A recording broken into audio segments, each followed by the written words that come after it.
As a new era of space exploration was beginning, 1990 proved to be a year of momentous happenings in European politics and the beginnings of equality for South Africa.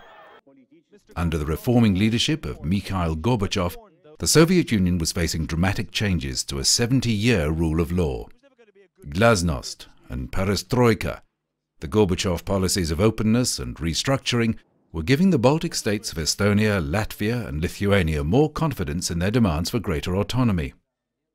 This soon became an open call for total independence, and by March, Lithuania had declared its independence from the USSR. Subsequently, the Congress in Russia declared a new law that a republic could secede if more than two-thirds of that republic's residents agreed. The political commentators could see the future unfolding, even if the politicians did not.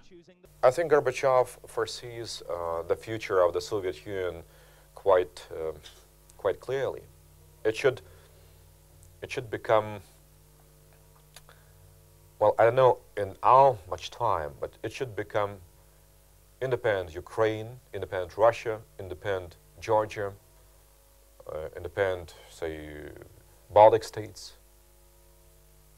So they have to work out their platform this way, because sooner or later they will be faced with this problem. As Soviet troops were withdrawing from occupied territories, Lech Wałęsa, the shipyard electrician who had led the Solidarity trade union in ousting Poland's communist leaders, became the country's first democratically elected president. While Europe was reorganizing and drawing up new maps, astronauts on the Space Shuttle Discovery were releasing the Hubble Space Telescope using a robotic arm. Once out of the cargo bay and disconnected from the shuttle's electrical system, the Hubble began running on its own batteries. Electricity-generating solar panels were activated from the side of the telescope to power its sophisticated cameras and sensors. The Hubble is the only telescope ever designed to be serviced in space by astronauts. The ongoing repair program will allow the telescope to remain in service until at least 2013. While NASA was preparing for decades of scientific discovery, Iraqi dictator Saddam Hussein made decisions that would change the immediate future of the oil-rich Gulf state.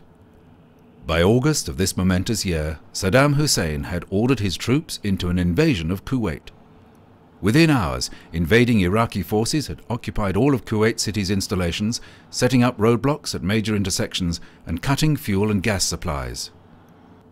By overrunning and confiscating Kuwait's oil fields, Iraq was estimated to control some 20% of the Western world's oil supply. Economists were foreseeing a global crisis for the economy. The rise in oil prices does threaten a rise in inflation. It does threaten growth. There may be a world recession flowing on from this. Over the following weeks and months of 1990, the United States President, George Bush Sr., rallied a coalition force from 34 countries to the aid of the Kuwaitis. When he was released after 27 years as a political prisoner of the South African government, Nelson Mandela was the world's most famous prisoner. This living legend had come to symbolize the fight for black nationalism and opposition to apartheid.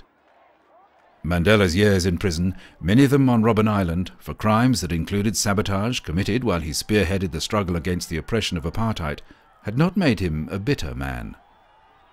Following his release from prison in February 1990, his switch to a policy of reconciliation and negotiation helped lead the transition to multiracial democracy in South Africa.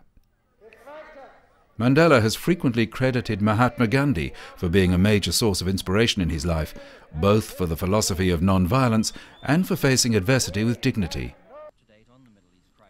In a year that had also seen the resignation of one of the world's leaders, Maggie Thatcher, the British Prime Minister, stood down as leader of the Conservative Party and resigned from her position as the leader of the government.